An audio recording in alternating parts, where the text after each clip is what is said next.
Заев во Штип промовираше проекти на ВМРО.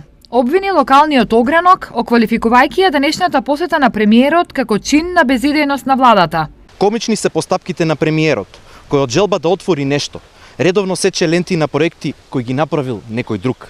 Овој пат станува збор за мултимедијалниот центар во општина Штип. Центарот постои и функционира уште од 2016 година. Истиот е изграден од страна на ВМРО ДПМНЕ, при што од деполија и руина просторот беше претворен во урбан центар со мултифункционална намена. Денес, после 2 години од неговото отварање, Заев доаѓа да сече лента. Ова е доказ дека актуелната влада и локална самоуправа немаат своји проекти, па затоа мораат да се фалат и отвараат проекти кои некој пред нив ги завршил. Денес Штип конечно му се одолжува на првиот председател Киро Глигоров.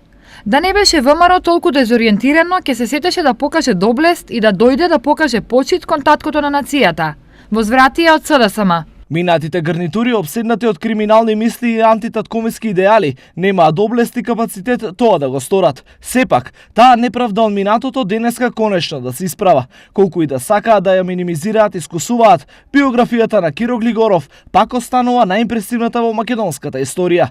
Денеска не беа сечени ленти, не беа направени непотребни помпи, не беа отворени објекти. Денеска ние, новите генерации, активни општествени чинители, со отворањето спомен соба на Киро Глигоров, покажавме дека го цениме и зацврстуваме споменот на најимпресивната личност во македонската историја. Стои во писмената реакција од СДСМ.